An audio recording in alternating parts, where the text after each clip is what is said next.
with Steve Fisher riding off into the sunset, there is no denying who holds the title of most popular coach in Southern California. Rocky Long about to start his 7th season at the helm of the Aztec football program.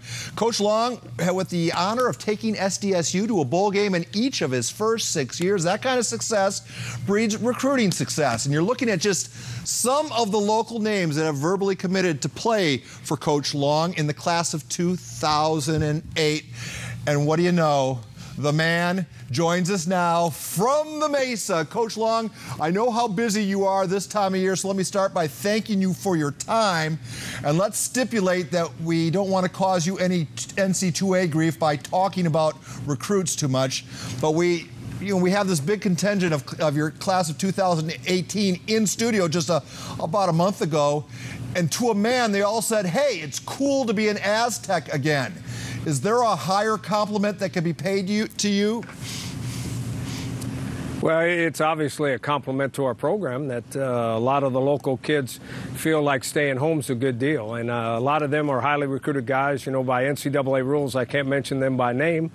But things are going much, much better this year than they have in the past. And even out of state, we're doing better than we have in the past. But having all those local kids commit to us and hopefully here in the future become Aztecs, that's kind of special to us. Also to a man, when we had them in studio, Coach, they all said, hey, the stadium thing, that's not a big deal. They weren't concerned about the uncertainty about the future of where the Aztecs are going to play. How do you and your staff handle that topic when you're on the recruiting trail? Well, basically, when they ask us about the stadium, we tell them that we have great confidence in our athletic director as well as our mayor and our city council, that they'll make sure that they do something where we have a legitimate place to play. I don't think there's going to be any issue with that. I mean, where we're playing right now, we'll keep playing there, I think, until someone builds us a stadium. And when the new stadium is built, we'll be one of the occupants of that stadium. And I think everybody here in town believes that, too. I've been here long enough to remember opening the sports page and reading that you should be fired. Now I read that you're one of the 12 coaches in the nation that is untouchable. Can you talk about the roller coaster ride that is being a high-profile coach? Well, number one, there's not a coach in the country that's untouchable, but it's nice not to be on the list where they consider you on the hot seat. That's kind of nice, but it's all about winning. If we don't win enough games this year, I'll go from being untouchable to be one of the first guys fired next year. But I think we've got a really good team. I think we're going to play well, and I think we've got a chance to win another conference championship. And I don't see any problem with us becoming, our coaching staff becoming some of those guys like the other ones that are on the hot seat. You are self-described an old school coach, and I think that's a moniker that I think a lot of people hold respect to, but how does an old school guy survive and thrive in the modern day of athletics? Well, I think I'm old school because I'm old. I mean, I grew up in a different era, and most of these guys who are recruiting now and coaching now kind of think I'm like their grandfather, but that actually works in your favor, you know.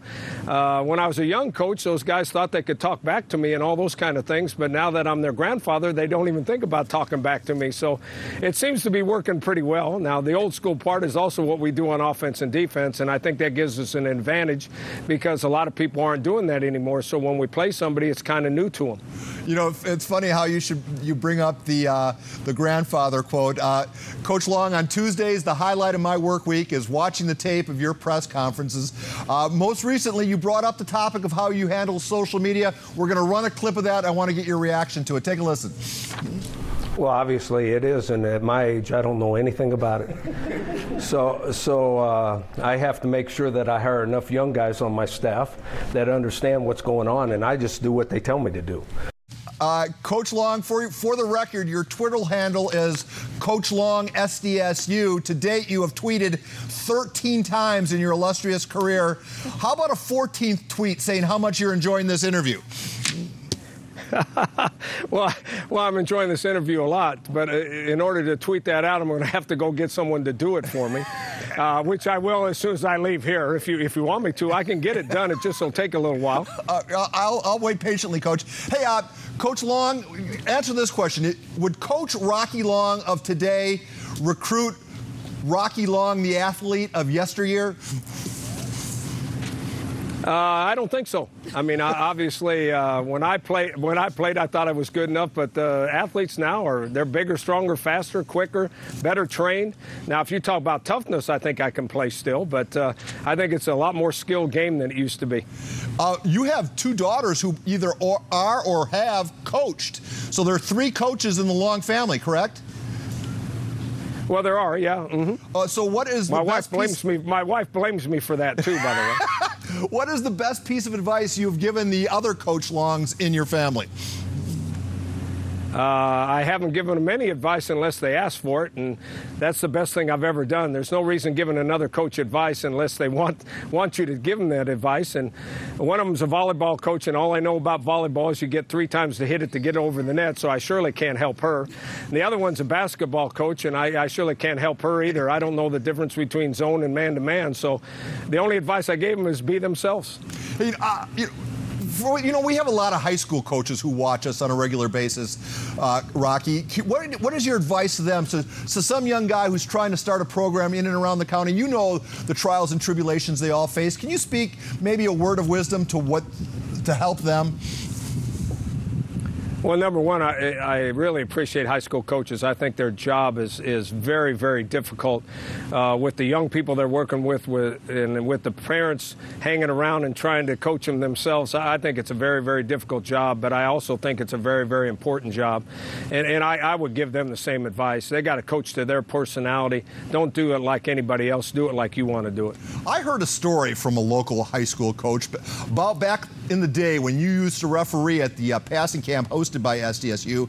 All the offensive coaches we talked to said that you and your defensive bias was so strong that you refused to acknowledge first downs. You always marked the ball short of the first down marker. Is that a true or false allegation? Well, that's one of those false allegations. I can't believe anybody would have said that. When I was refereeing, it was completely unbiased. You know, I like the offense just as much as the defense. Okay, because there are some coaches right now that are rolling their eyes at that response, you know. Well, I think they must have taken it the wrong way.